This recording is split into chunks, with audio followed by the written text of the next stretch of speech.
Bismillah walhamdulillah wa salatu wassalamu ala rasulillah. Assalamu alaikum wa rahmatullahi wa barakatuh. My name is Muhammad Ismail. I am your moderator for today, inshallah. It is my honor to welcome another esteemed guest today on our third session. And our amazing host, Dr. Sharif, will be coordinating as well, inshallah. Over to you, Dr. Sharif. Barakallah. Jazakallah khair, akhi. Assalamu alaikum wa rahmatullahi wa barakatuh. That's probably maybe the third event for the Federation of Islamic Medical Association, FIMA, which we started this initiative as a history of Islamic medicine history. We've got really the honor to have Professor Salim Al-Hassani. I'm not going to spend too long because he asked me specifically not to make too much introduction, but I should probably maybe say Professor Salim, he's an emeritus professor of mechanical engineering in the University of Manchester. He developed a great interest in the cultural roots of science during his later years of his career. He made his mark by utilizing applied modern engineering analysis to recreate in virtual three-dimensional space ancient machines, especially those invented during the golden age of Muslim civilization, like the one being produced by Al-Ghazal and Taqiyuddin. He's not only teacher, he's a researcher, author, he's editor of several papers and books on Muslim civilizations and sciences. He was ranked among the top 500 influential Muslims in science and technology. He received many honors and awards for his contribution to science. He's a president of the Foundation for Science, Technology and Civilization, FSTC, which is based in Manchester. And I have the honor to be a part of the board of this foundation. Also, he's the head of the 1001 Invention Global Educational Initiative. Subhanallah, mashallah, brother Professor Salim, he also the editor of more than 300 publications on Muslim heritage. He's one of the main authors for the 1001 Invention, the enduring legacy of Muslim civilization, which was being forwarded by Prince Charles, now the King Charles. And also he produced a couple of very nice books, one on the introduction of the history of Islamic medicine, written by marhum Professor Rabi' Abdul Halim, and also the famous book 1001 Cure, edited by Prof. Peter Borman. And obviously without Professor Salim, these books won't really see won't be published. I'm really quite proud to say that I know Professor Salim Al-Hassani for many years, and I met him many times in many conferences, even before I joined the FSTC. Now, I'm looking forward to hear his wisdom on this interesting topics and learn about the lessons which can be learned from Muslim civilization. So, Professor Salim, the mic is yours. Tfaddal, akhi Abu Ahmed. Jazakumullah khair. Thank you. Assalamu alaikum. You promised me that you were not going to make the introduction, and you failed the promise, because I know that you're going to be exaggerating. I'm just a humble person trying to learn about history. What I will be trying to do is obviously to try to just pass some of the lessons and experiences as I saw them from my own angle, from my own lens. But I must say, I'm really very amazed to see a galaxy of people participating from around the world in this event. Some I recognize who are more knowledgeable than me in this topic, so I have to apologize if I make some mistakes. I hope they will correct me. I merely intend on highlighting some important lessons that I learned personally from years of engagement with history of science and technology in Muslim civilization. Obviously, these would require debate and discussion. Now, what prompted me to consider this particular subject, which is R&D, research and development, is a question posed by someone. The question was there any research and development in Muslim civilization? So, I mean, that's a very interesting question, isn't it? But of course, I didn't blame the questioner because wondering if there was none, you know, it's fine because it's not surprising. Such information is very rare. And there is a blind spot in the view of R&D as presented in the school of STEM subjects, which is science, technology, engineering, and maths topics, textbooks and university science and engineering courses, and even in popular books. I remember seeing when I started this kind of interest, I looked at a book which was promising to tell us about the history of inventions and technology from the beginning of times until the modern day.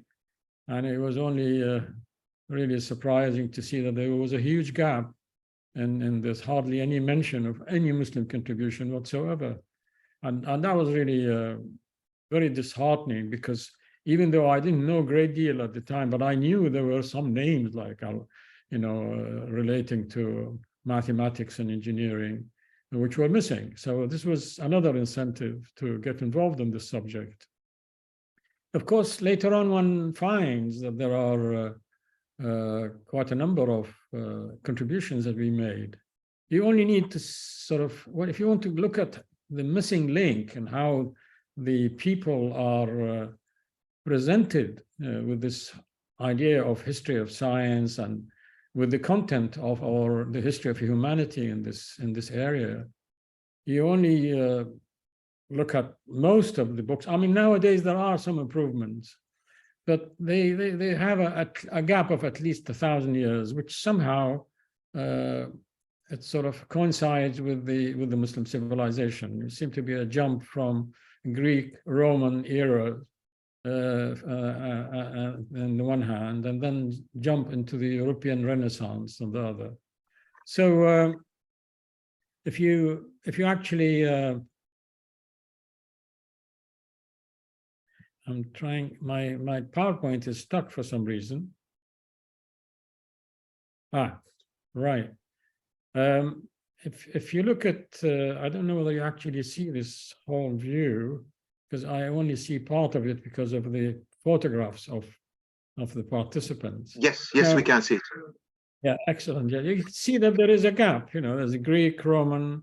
You know, if you look, just this is a rough presentation which I did to show how this whole subject is taught in the educational system, not only in the UK or in the United States, but around the world, even in the Muslim countries. And so, you know, you got to jump from the Greek Romans into crossing the Dark Ages, or sometimes called medieval ages, to the Renaissance, and then the Industrial Revolution, then to our modern civilization. But actually, what really should one see and present is the missing, to fill that gap, because humanity couldn't have been standing still at that time. There must have been activities in science and technology and medicine and so on. So if one brings in those activities and look at it from the human point of view, rather than from a Western-centric point of view, then you could see, you will see the earlier civilization, which I have not put there, is on the left-hand side, you know, the Sumerians, the Egyptians, and the Babylonians, and so on. And then you get the Greek, of course, but we have the Persian, you have the Chinese, you have the Indian, and predominantly the yellow ones that I've marked there is the Muslim civilization. And as you see, I've also put down below the line, the timeline, I put Al-Andalus, which is Spain and Portugal, named Al-Andalus at that when Muslims were ruling at that time. And it is surprising that Al-Andalus, stretching from 711 to 1492, almost smack in the middle during that period, which is missing. Now, some people say, well, you know, the Muslim world is missing, but actually the Andalus and Spain and Portugal, they're not part of the Muslim world. You know, they're part of Europe, if one speaks geographically. So why are the contributions of those people in that period, in that part of the world, they're also missing? There are thousands of them. They're missing from the textbooks and from the public books to speak about science and technology development, and even in development of ideas and so on. So obviously, and I don't want to get really involved in the politics of it, but there is definitely need to bring those up. So well, you know, I look at some of the publications that came in the last 30 odd years, 50 years. One actually discovers a great deal, enormous amount of work done in the fields of science, maths, engineering, medicine, architecture, geography, geology, astronomy, etc. And I have a slide which is not really visible properly, but it just somehow just gives you a selection of, we've selected some great scholars and inventors. There's about 600 of them there. They include men and women, and they also include different races and different faiths and different colors there. It's just to show you that there is a story behind each one of them. There is a whole, you know, history associated with each of these names. So, you know, many of these obviously require recognition. And if we do care about recognizing scientists and inventors in various fields, including medicine, of course, if we do recognize them, and if we always name these inventions by them, you know, like saying Newton's law, saying Snell's law, you know, and we name them, we don't say gravitational law, we say Newton's law. And if we are allowing ourselves to do that, then it would be very unfair to exclude the names of people from other civilizations. That's most unfair, because it really does have all sorts of implications when you associate names in this way. So, I mean, I'm just mentioning about women. This next slide is just a few of the thousands of women that we are now discovering that need recognition, you know, in science, medicine, and in management, in leadership. You know, you have here, I'm not going to go into details, Al-Shifa, Fatima Al-Fihriya, Zubayda, Lubna of Cordoba, Maryam Al-Ajli, Sutayta Al-Mahamli. Now, I mean, Al-Shifa is from the name, you know, medical. Fatima Al-Fihriya was established a waqf and a building that became the first university as we know it in the world, and it still exists, still extant, at the University of Al-Qarawiyyin.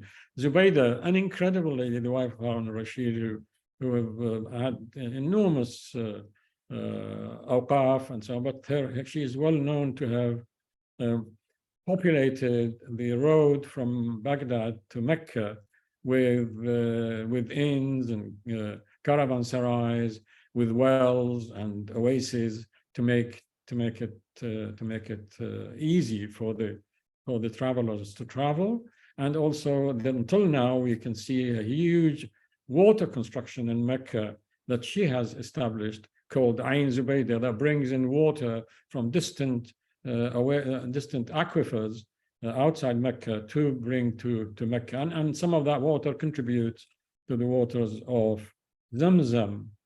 And Lubna of Cordoba, I'm not, as I say, I'm going to have to move quickly because of time. The same artist, we've extracted the picture behind me.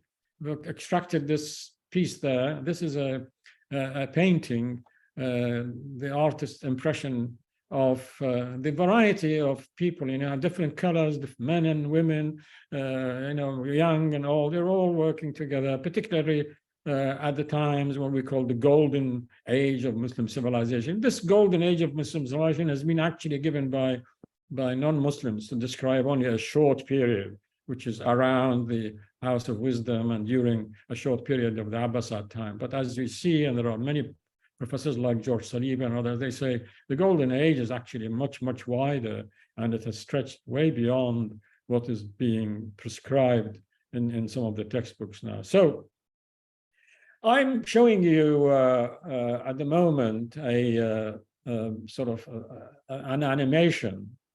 But before I do that, I let it run. But I'm going to try to mention a few things about this whole idea. So we must not think that all scholars were only Arabs or men, nor were only Muslims. Nor should we think that because Muslims translated Greek, Persian, and Indian, Chinese works, they did not produce their own or original work or inventions. So, you know, I mean, there are typical examples in my own field as an engineer are the works of Banu Musa of Baghdad, Al-Ghazal of Upper Mesopotamia, Radwan al-Sa'ati of Damascus, Al-Muradi of Al-Andalus, Taqi-ud-Din of Istanbul, Al-Tilmisani and Lajaif of Fez in Morocco, and so on. So we find at the time of Harun al-Rashid, a fascinating water clock, which was sent by the Caliph Harun al-Rashid as a gift to the Holy Roman Emperor Charlemagne, right? Charles the Great. And, you know, this is in Charles Magna from the German Charlemagne, demonstrating the advanced level of technology in Baghdad at the time compared to that in Europe. Now, this is what I'm showing you now. It's a sophisticated water clock. It sort of, it tells you the hours as the doors open automatically, but when each door comes out, there is a knight on a horse that comes out, sort of showing some sort of power, you know, coming out, and you got 12 of them. And when each door opens, a metal sphere comes down the spout that you see there, and as it falls, it hits a jar of bronze jar, and it makes sound. This, we're told, the archives in the not only in Arabic but also the French archives about Aachen, that it was very surprising for the court of Charlemagne. They were wondering whether there were any genies or some sort of, you know, what's going on over there? How come this works automatically and generates such sound? So it was, I mean, okay, this was probably a diplomatic move by Harun al-Rashid to show the great might of the Muslim Caliphate at the time. Now, going out of that, you know, I have also come across a number of inventions and machines and devices that some of them were automatic machines. And I'm going to go very quickly without much explanation, just to show that there have been research and development. Such items cannot work. Like this is a double-acting, reciprocating water pump of Al-Jazari. Now, you wouldn't be able to design and make such a machine without doing research, without doing trials and errors and so on, because at the time there were no computers. Nowadays, we're lucky we can do all these things on computer, then we can play it on the computer and find out whether it actually will work before we even make it. But in those days, they had to make them, and of course, trial and error is enormous. It has many materials and various links and gears and so on. And there is a worm and wheel, as you see there, and those are the reciprocating valves. I'm showing the original manuscript on the left-hand side so that you show that this is not really, and we recreated those from the descriptions of the author of the manuscript, in this case, so and this particular one is Taqi-ud-Din, not Al-Jazari. And he's actually describing a 6-cylinder engine, although this is a 6-cylinder pump. Those of you who know how a car works and see this, you say, oh my God, you know, this looks like a car engine. But actually it is the reverse, because in the car engine, the piston, the cylinder and the piston generate the motion by an exploding petrol, the gas, right? And then it will move the connecting rods and the wheel. But in here, the water wheel turns and moves the shaft, the camshafts, and then the links, and then the pistons going up and down and so on. So, but it really is just fantastic how, you know, these were also a number of, they were spread around fields where you can get water out from lower level to a higher level in order to maximize the efficiency, and you get more scoops. And by using gears, And these girls have some of the teeth are cut away so that they can control the sequence of the scoops one after the other. Again, this is from the manuscript. Another one from Banu Musa. This is a fascinating, actually, device which has worm and wheel, and it controls the automatic motion of a changing fountain. So that you look at a fountain on the top, and this fountain changes shape. And you just wonder how on earth that just one bit of water coming out as a jet, how does it change shape? Nowadays, we do them by electronics and control and computers, like the ones you have around the world in Dubai and various other places, where you have, even some of them are used, linked with music. So they changes shape with a tune. But this one was done without any power except the water power by itself. And I'm not going to go into details, but this is really a demonstration of how they have used worm and wheel arrangement. That is a key setup in any workshop or any machine, which was suggested and built by Banu Musa. Now,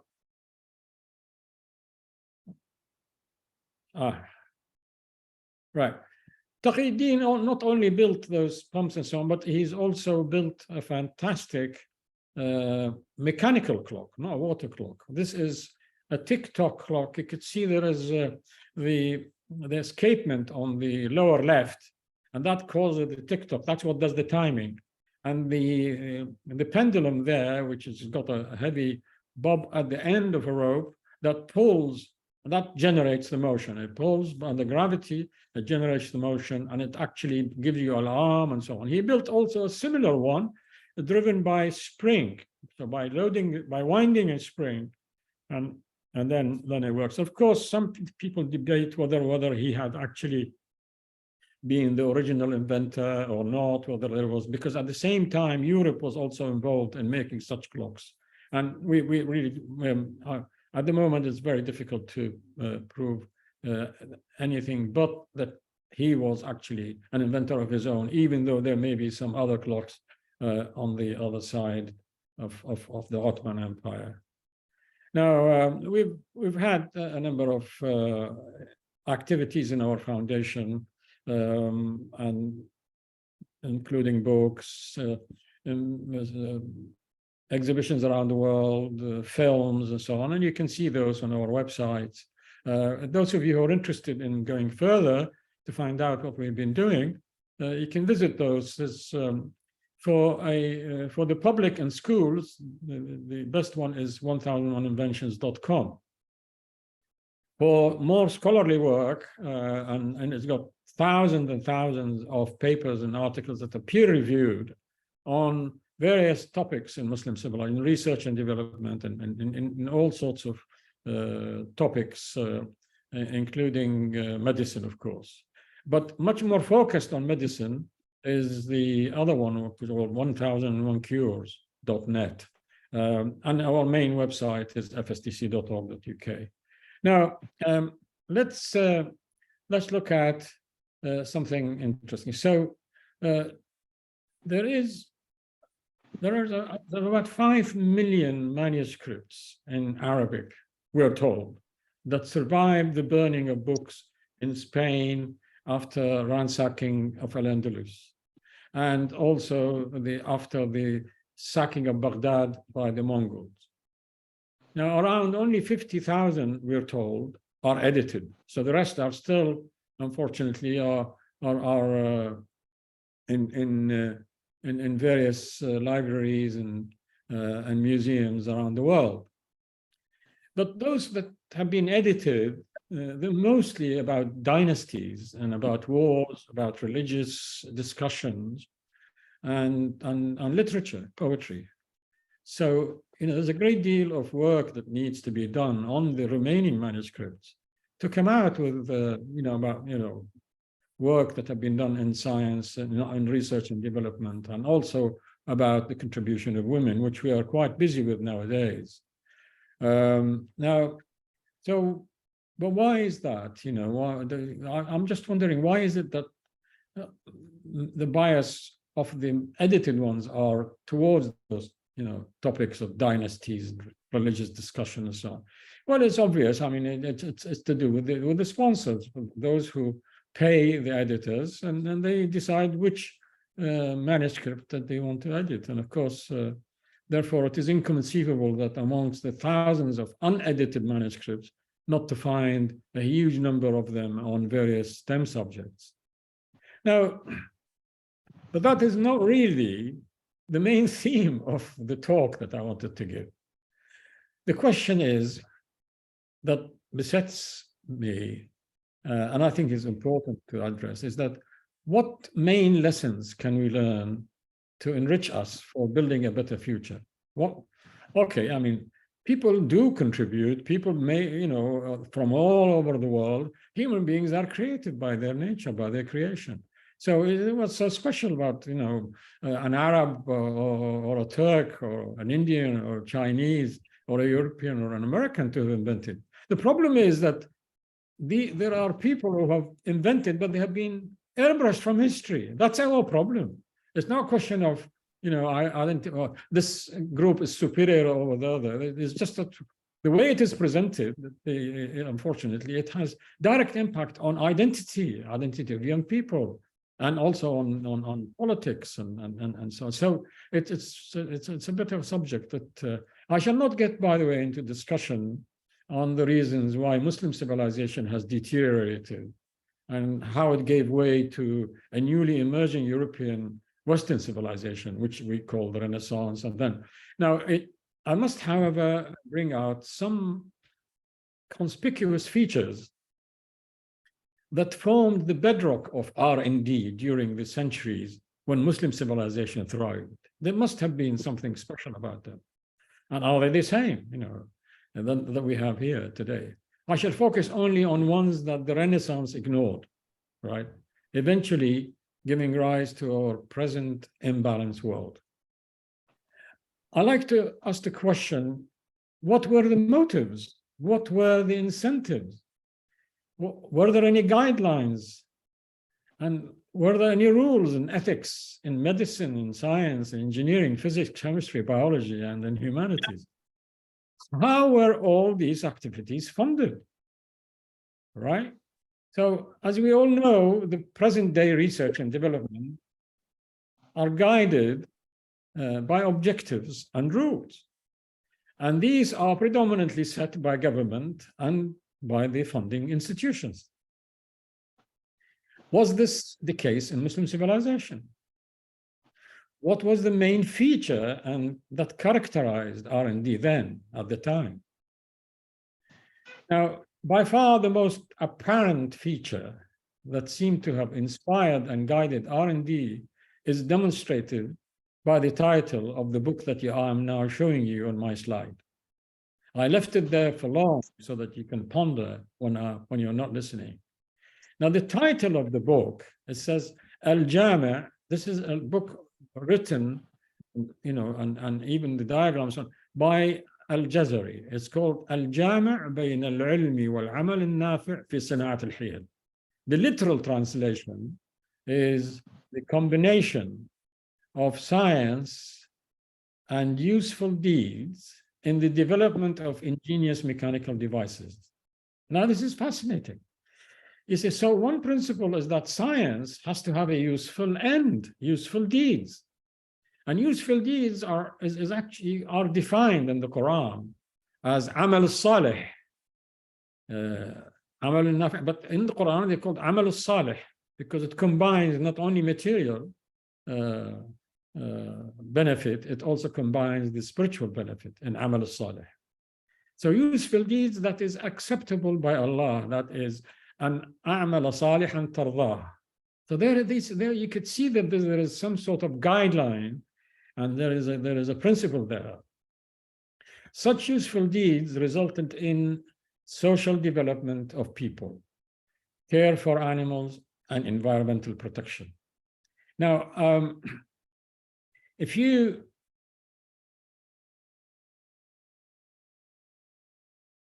if you look at another book, which is a manuscript, selections from Al-Razi's Continents, this is Al-Hawi's book. In there, the commentator who has worked on it, and the author Abu Al-Hasan Al-Qurashi, points out in this introductory page that his incentive to compile the work is to benefit the people and act in obedience to God, who said that verse translated as, and if anyone saved a life, it would be as if he saved the life of the whole mankind. I'll give you the translation there. Right, so he's effectively is being guided by this principle, by the Quranic principle, and also in obedience to the Prophet, who said, the best among you is the one who benefits others the most. So, we are therefore beginning to notice that there are some guidelines and there are some rules here and all that. So خيركم أنفعهم للناس, that's the saying of the Prophet. I notice the idea here is that this is a practical manifestation of the Quranic principle that man is vicegerent of Allah. Man is Khalifa on this earth, entrusted by God to build, develop, and cultivate the planet. يعمر الأرض, أعمار الأرض, right? Now, how is this done? Much effort was expended by the society, and particularly families in the main, in the development of a balanced individual, right? They produce individuals in society, young boys and girls. They are brought up so that they have a balanced character, and the balance is between the mind, the body, and the soul. And that's why I've put this there for a long time there. This is a key characteristic of the way they were bringing the generation. This is generation after generation. Now, the ethos I could glean from, this sort of required a balance in conduct in all walks of life. The principle of balance was apparent in most dealings, obviously including the most dominant activity of development at the time was trade and agriculture. But this idea of balance doesn't stay by itself. There's the concept of justice, which is adl, that goes along with al-amal al-salih. These combined together, you could easily say they characterize the Islamic society. And balance is sometimes referred to as the best of matters, and that which is balanced, and that is a hadith of the Prophet ﷺ. Khayrul umuri awsatuha. It's a balance. It's the middle path. It's a balance between two extremes. Now, I need now to go into something which is much more focused on the sort of business as it was conducted, but actually the characteristics in business, there were similar characteristics in every walk of life. Whether people were doctors, whether they were in the management, and they were in science, engineering, and medicine, and so on. These concepts, they seem to have dominated, right, the characteristics of the behavior of people. And that is really the main theme of the topic that I want to talk about. Because I feel that if you search and find out what incentives there, what governed, what rules were governing research and development and behavior of these people, it wasn't just sort of top-down policy from a government. Government really had very little to do with all of these things. Islam was being practiced by people, and those who are faithful to the Quran and to the traditions and the sayings of the Prophet, they would be behaving in a certain way. They would be self-governing. their own behavior. And that is really what the story is about. It's not about a policeman standing there and say, you know, you shouldn't be doing this and this is wrong, this is wrong. There is an inside policeman inside each Muslim who chooses to practice his or her faith. That I deliberately say that, who chooses, because there are throughout history, there are some people who don't, and they would be anonymous. And in fact, even some of those who they think they are practicing Islam as they thought, but they come out with all sorts of extremes. You know, Islamic Muslim civilization is like a huge garden of beautiful collections of flowers and trees and so on. But gardens also have weeds, you know, and therefore one should not concentrate on the behavior of these weeds and these extremes. But of course, the duty of Muslim society is to make sure the garden is always is dominated by the nice flowers and nice trees and fruitful plants, rather than, you know, allow all the weeds to grow and then destroy everything else. So the concept that business people, they were called, business people were characterized by, and as I said, this characterizes every disciplined professional Muslim or Muslimah, right? And that is Tajir.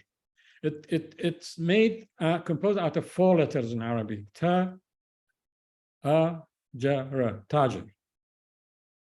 Literally means a tradesman or a trade person, right?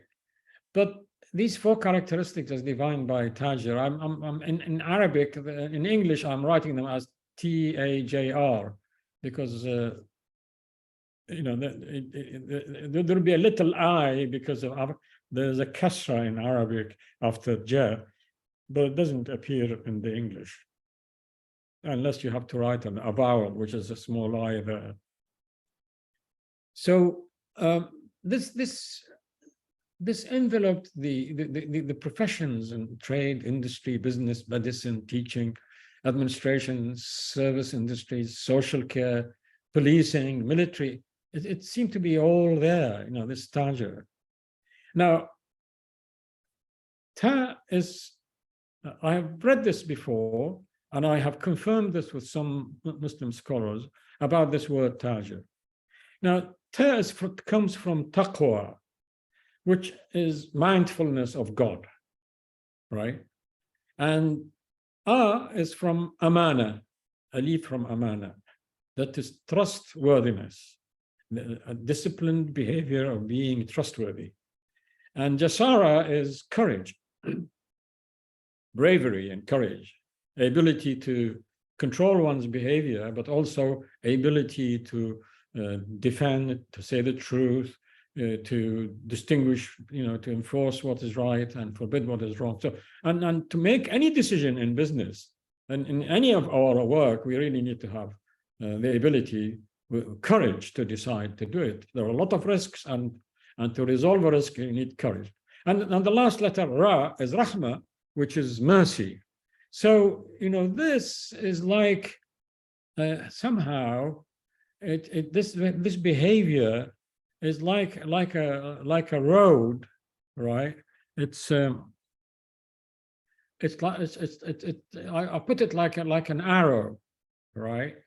And this arrow is sort of, I showed it in green, but inside this road, where you have the behavior of all this research and development and legal rulers, men, women, you know, agriculture, all that, they are governed by this kind of behavior. So they are in a road. Now, above that, on the right-hand side, there is sort of duty to animals and environmental welfare, right? And there is, on the other hand, another one on the right-hand side is the social welfare, and you know, whilst one is actually carrying out the cultivation of this earth and growing the society and developing the society, one needs to be careful not to overshoot or undershoot above the green or below the green. And that's where the halal and haram comes in. And the green zone represents the halal zone. Outside it, haram. So you can't harm the society, any section of society, any aspect, any institution, any task in society. You're not allowed to harm it. The other one also, you're not allowed to harm the animals, harm the environmental welfare. So really, this is fascinating. I have expanded on this idea, on this motorway or the road of life in the Muslim civilization. You see, it really tells you that the understanding of halal, which is permitted, and haram, which is unlawful, it governs the behavior of the faithful individuals, whether they were traders, scholars, researchers, rulers, men, women. So people would have to remain in the green zone. Now, and I call it safe and just space for humanity. If you look at today, there are relevant sort of words and activities that we need to focus, which were also available at that time, but they were being looked after subliminally. They were not specifically, sort of to say you have to do this, you have to do that. The behavior of a faithful Muslim generates this awareness, and hence wouldn't hit the ecological barrier. They would not hit would not harm the climate, would not introduce pollution, and would always try to save fresh water, right? It doesn't take too much water from the land, and it looks after biodiversity, animals. These, you can see them, the way they behave. Although there was no constitution to tell them to do so, but they actually were there. Now, because nowadays they are very important.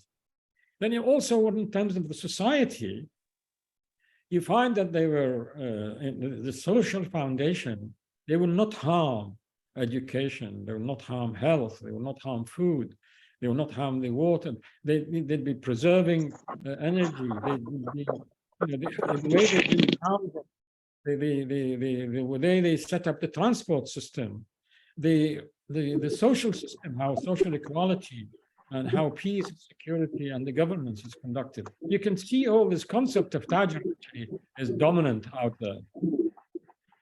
Now,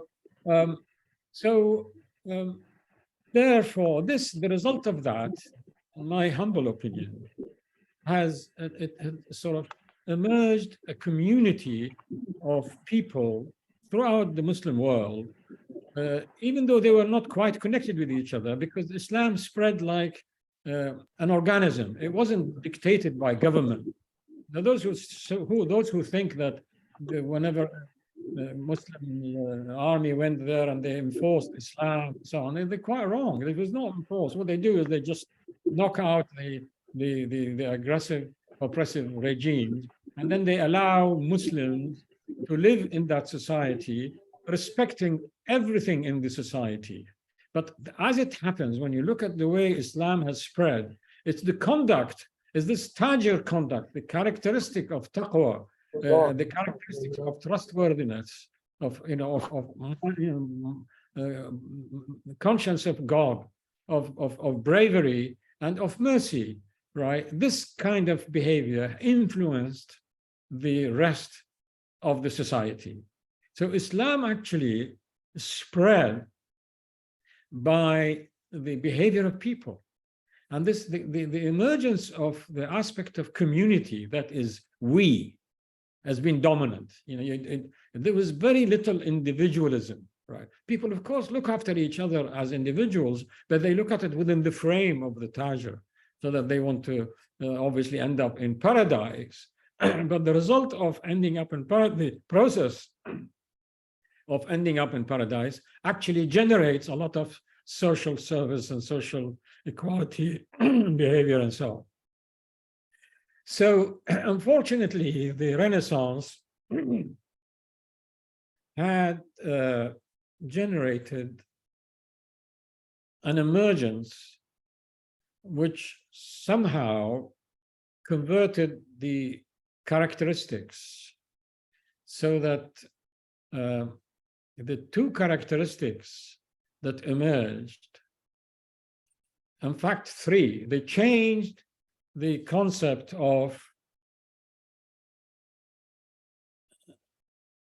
sorry, I'm trying to operate this.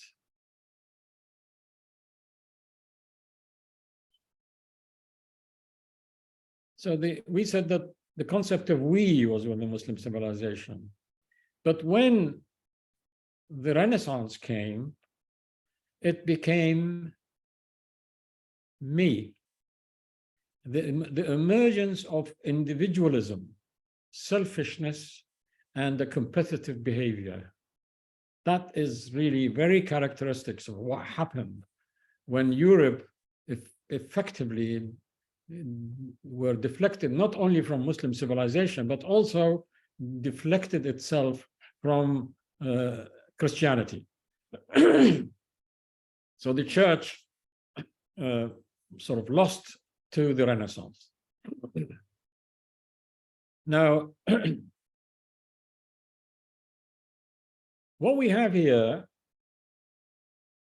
what characterized this new European Renaissance is the concept of me, but also with it came two other features. One is that in order to grow industry, grow anything that, they like growth, you have to sort of, whatever it is you need, more of it.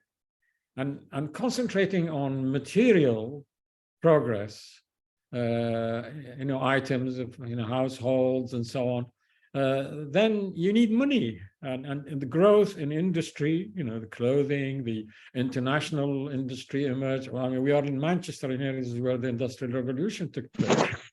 So the financing was a requirement. Financing came, unfortunately, with the usury. Usury was not allowed by religion, even by Judaism is not allowed, not Christianity.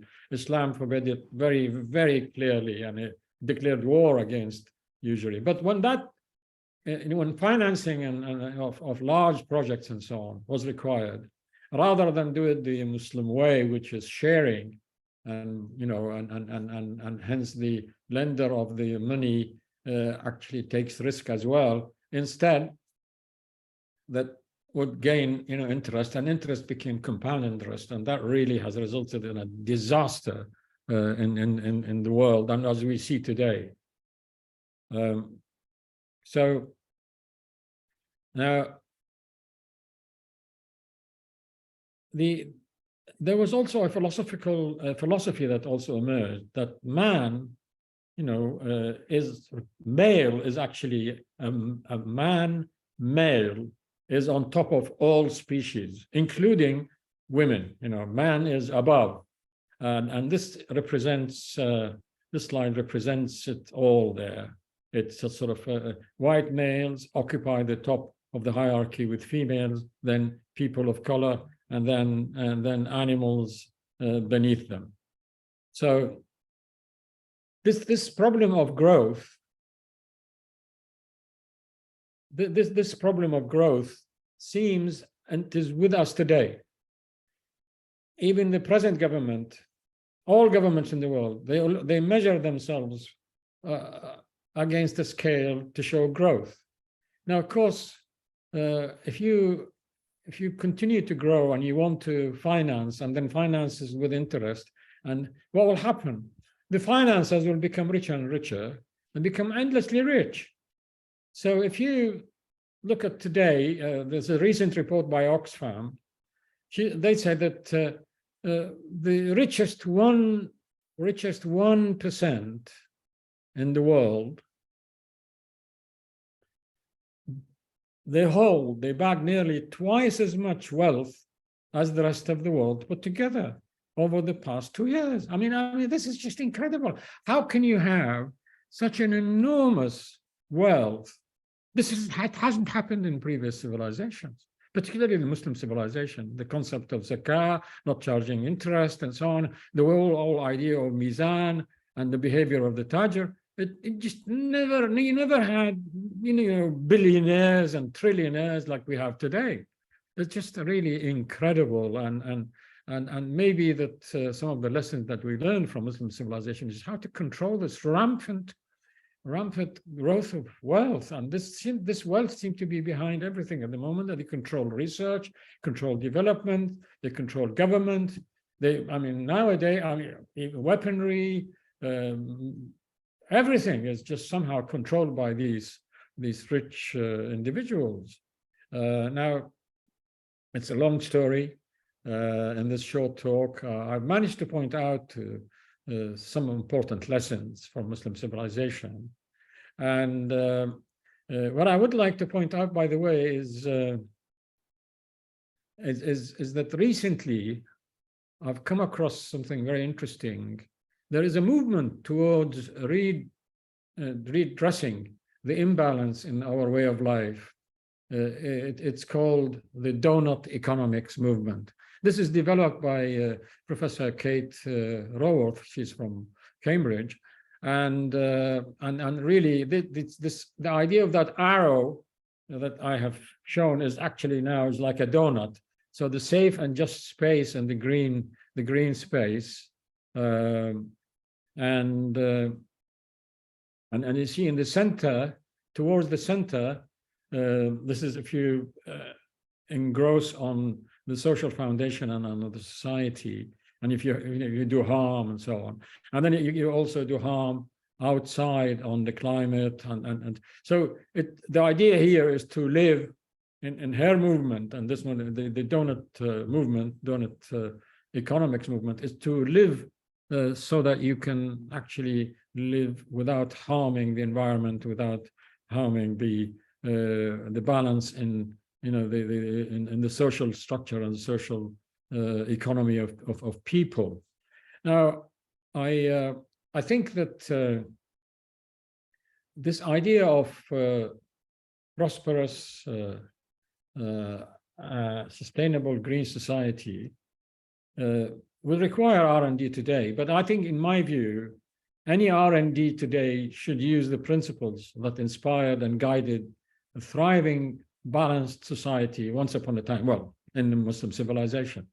I think that this somehow concludes my thoughts, and I repeat those websites for those of you who have come late, pick up and see if you can, like to visit them and enjoy yourself. Thank you so much. I hope I've not bored you, and I might have had some interesting ideas, maybe uninteresting, maybe perhaps some of it requires amendment. But I thank you very much for allowing me this opportunity. Jazakallah khair. Barakallah, Jazakallah khair, Professor Salim. Yes, fascinating idea. Although we see how much the Research Ethics Committee try to raise the standard of the research, but subhanallah, I like the idea of the Tajir way, when you have the taqwa, and have the amana and the rahmah. I'm going to probably maybe see if there's any questions or any I can't see any clear questions actually here. If somebody would like to make a quick comments, we'll be very happy to take maybe 1-2 minutes maximum, please. Will be good. We've got 10-15 minutes left, insha'Allah. So if there is any contribution or any questions or comments you would like to make, please, we're happy to unmute till we get any questions, Akhi. So how do you feel we can bring back this spirit? This is a lost spirit we had in our Muslim civilization. What's the main issue you can see? I know it's probably maybe a $1 million question, Brother Salim. Yes, it's actually $1 million, but nowadays million is nothing. It's probably $1 trillion question. It's actually quite simple. In my humble view, looking at Muslim civilization I have discovered that I think we should distinguish between governments and dynasties that ruled the Muslim world from the popular movement of Islam. many of those were quite good in government and so on, and some of them were not as good, and they caused all sorts of problems. However, there was a movement in the society when they tried to practice Islam as they understood it.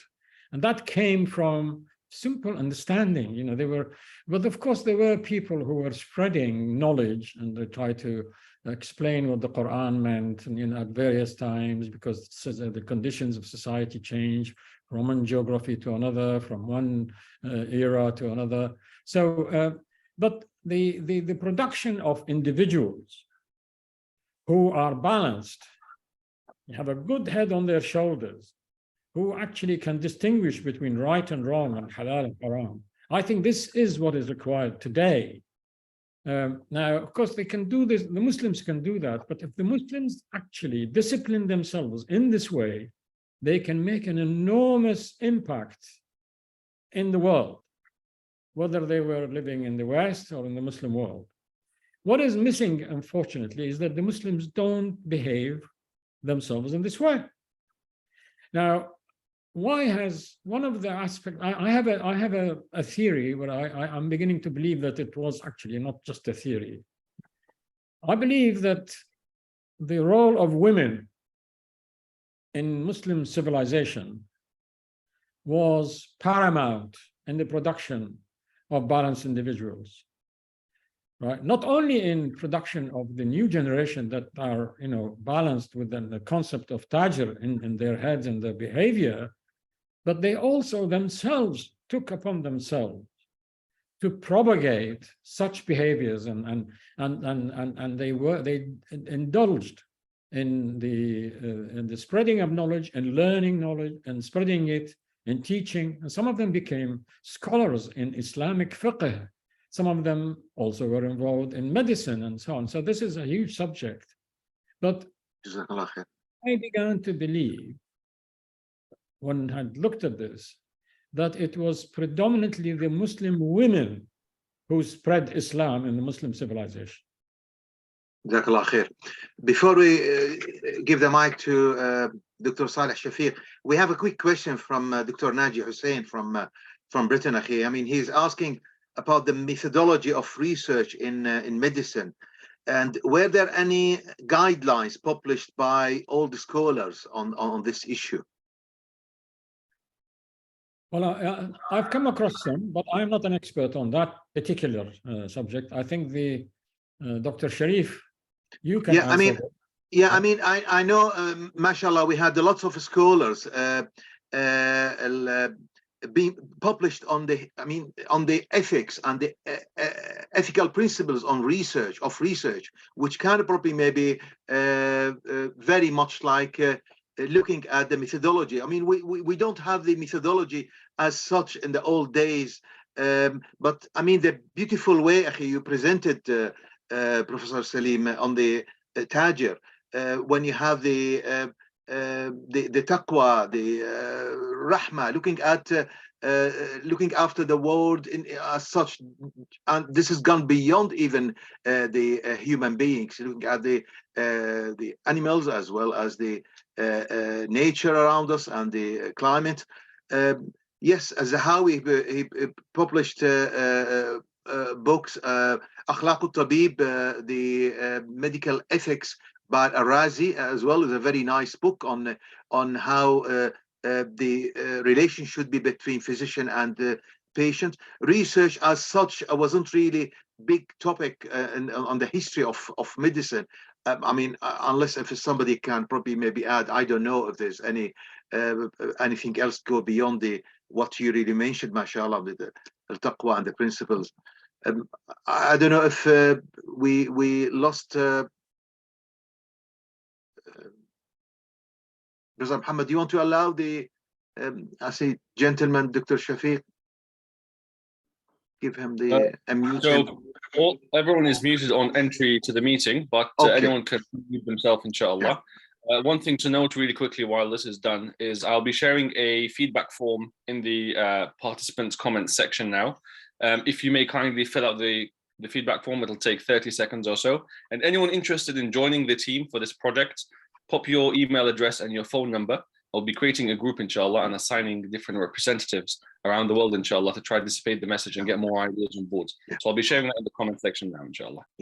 The actual, the HIM, the History of Islamic Medicine group, and inshallah, very soon there will be some representative from all different side of the world anyway, and the many countries. So we'll be having many people based in different countries to represent and spread the message, inshallah.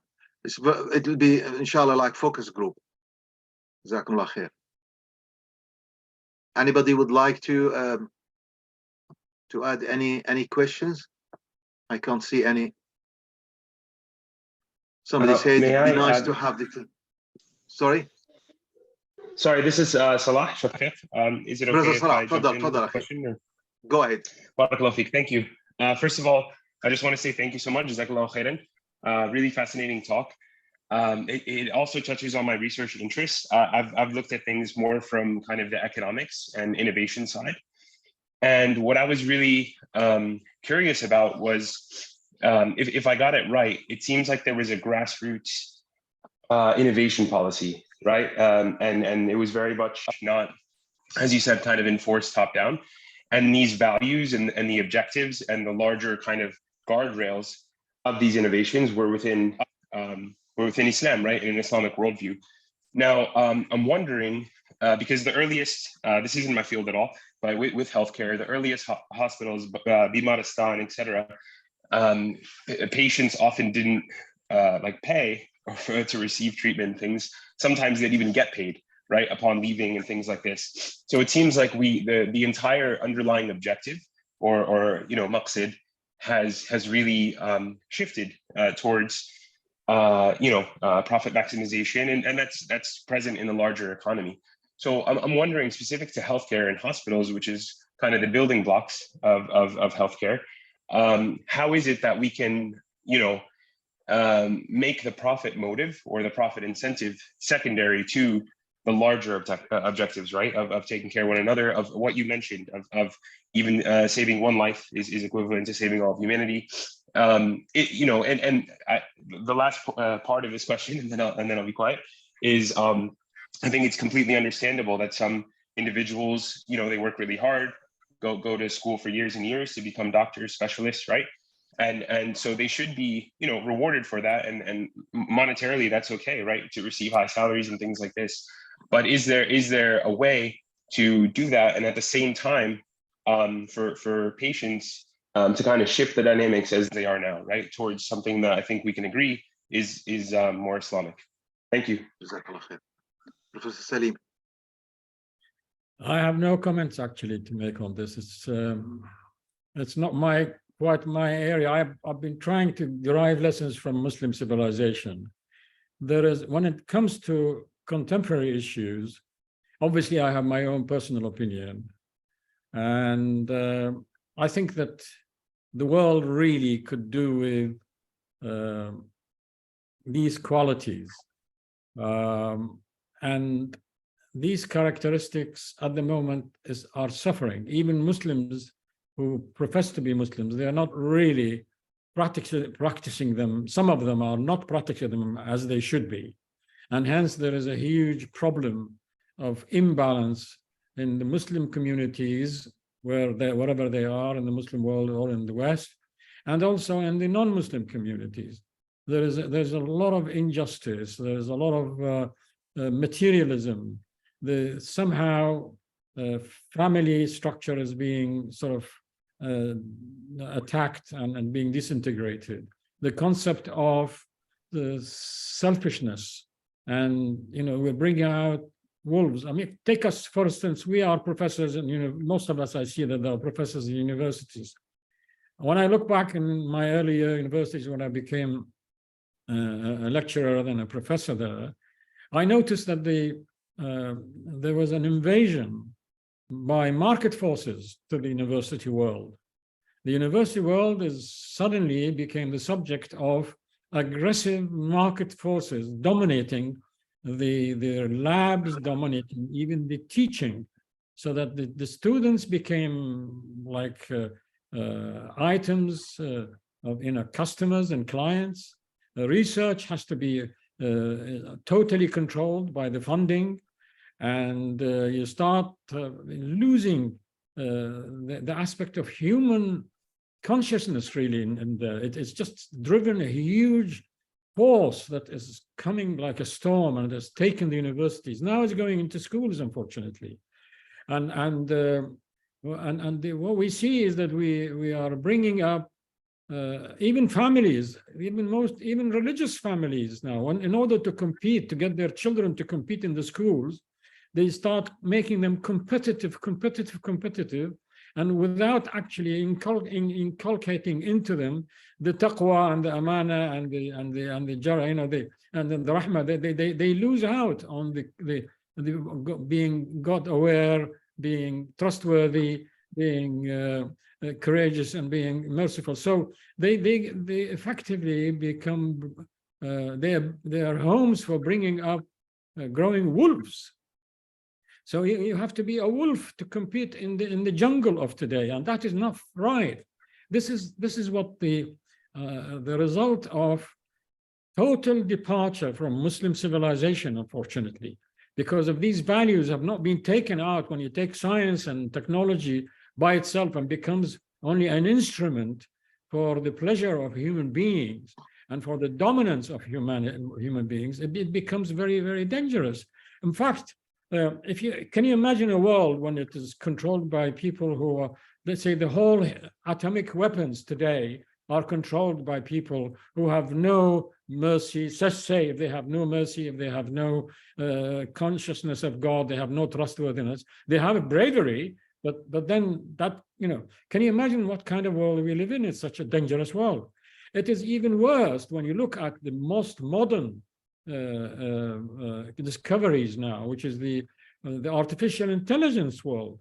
In the artificial intelligence world today, we are passing through a huge transition, and it could become weaponized before we know it, and that will generate a totally different world altogether. When artificial intelligence influence the behavior of children, they influence behavior of people and societies, they influence army, they will influence trade, they will influence research, all development begin to rely on something that is controlled and dominated by the funding agencies. And who are the funding agencies? Because you need a huge amount of money to fund the artificial intelligence. So I'm trying to say to you is that it is those fundamental principles that has kept the world in balance for more than 1,000 years during the Muslim civilization, with being, with justice and so on, that we need some of that. I'm not saying that you get an Islamic government, but the principle with which the world has run, Islamic principles, they are human principles. They need to be given a chance to dominate the behavior of our new generation. There's a huge amount of work that is required to try to produce kids in the new generation that are, that are governed and guided by those principles. It's very difficult. Jazakallah khair. We can take one or two more, I don't know, Professor Zafar Wafai, or we've got ST. I'm sorry, I didn't catch the name. Raise the hand. ST. Please, you can unmute yourself. Unmute yourself. I would like to thank Salim Abi for his efforts for a long time. I am living in Houston, Texas, United States, in the North American University. And then I know very well his sincerity, Salim Abi, about this subject, especially for the young generation of our world. It is in the Muslim community, in Christian, and then in the other community that for the contribution to the science and then the other field of the Islam, this is very important. And we should teach also to our generation. And again, I would like to thank Salim Abi for his efforts, and may Allah give to him the health and then the continuation. I am also a physician, ENT, but I don't practice for a long time. And then I am waiting for you to Houston, to Texas, to North American University, inshallah, if you come to United States. Thank you. Jazakallah khair. Jazakallah Thank khair. you. Dr. Hussein Nagi, Thank you. can unmute yourself, please. Assalamu alaikum, brothers and sisters. Alaikum Jazakumullah khair. Nice to see you and talk to Professor Salim after many, many years. I think one issue that probably will be a good material for next talks is how these scholars have been raised, how they were educated, raised, taught by even their parents at the very beginning.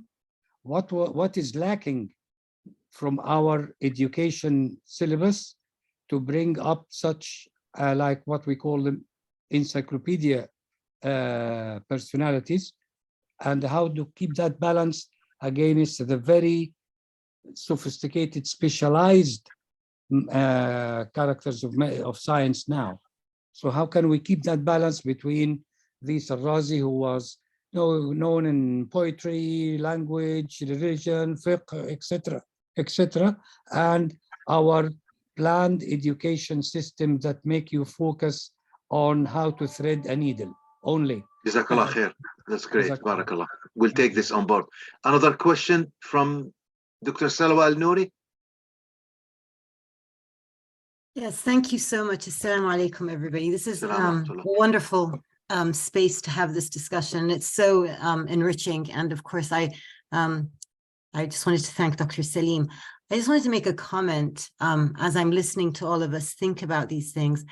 We really are in a privileged space. We have the privilege of education, of being either in academia or in medicine or in all of these fields. And for those of us that live in the West, maybe not living directly in Islamic communities, I find that one of the biggest challenges that we are up against, and we need to do the things that Dr. Salim is recommending and that we're all talking about, is in fact, one of the most stifling places to be is actually to be in academia, because there are only certain things in Western academic institutions that are acceptable. So those of us that are saying different things are going against the grain.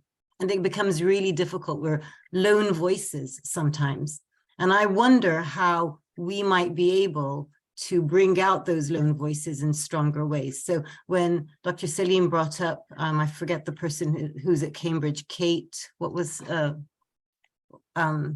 person with the donut model, the donut economics model? That's wonderful, that we have these voices that are saying things that are really not in alignment with Western-centric views that don't align with what the Islamic heritage that we're trying to promote are. So our spaces are a bit limited. Jazakallah khair. Great, nice comment. We have Dr. Riyad Abu Sulaiman, Dr. Zafir Wafai, Dr. Wajid Akhtar. Anybody would like, any other people? Prof from Nairobi, Dr. Bakari, please feel free. Dr. Hussam Fadil. MashaAllah, we have lots of talented people. Wa alaikum assalam. Assalamu alaikum. Thank you, Dr. Salim, and Dr. Sharif and Dr. Ismail for this enlightening speech. Most of us are like program directors and leading the education for our young generation. I think bringing these concepts to their education and to research and development is important. So, and I think we will circulate part of the materials you have shown us today with our youngster. So they will be inspired, and then they might take it further, inshallah. Thank you very much. Barakallah. Barakallah fikum. Barakallah. Anybody else before we give the final comments to Professor Salim? Professor Salim, if you want to make a final comment, Jazakallah khair. We have another couple of minutes, inshallah. Well, thank you. Anything you want to add? You're stopping us from learning because there is a galaxy, as I said, of people who actually are more knowledgeable than myself. I hope in a humble way that I have been able to contribute. I mean, of course, one is busy digging deep into the history, and it, believe me, it really is very difficult to try to sort out, because if one needs to look at primary sources, you need to look at the manuscripts and so on. And it does take a lot of work, but it has to be done. So by being so busy, one needs to come up, have a sky view of what are we doing, what is so special about Muslim civilization anyway? Is it so? I tried to glean some of those, and I came up with those few ideas. I'm sure that if others do the same, they will be able to probably improve upon this. Jazakallah khair. Well, thank you so much. Barakallah. Jazakallah khair. It was quite a nice presentation. I really enjoyed it. Inshallah, we'll make it available. Bismillah, we'll get the link available. بسم الله الرحمن الرحيم والعصر إن الإنسان لفي خسر إلا الذين آمنوا وعملوا الصالحات وتواصوا بالحق وتواصوا بالصبر. جزاكم الله خير. بارك الله. السلام عليكم. السلام عليكم.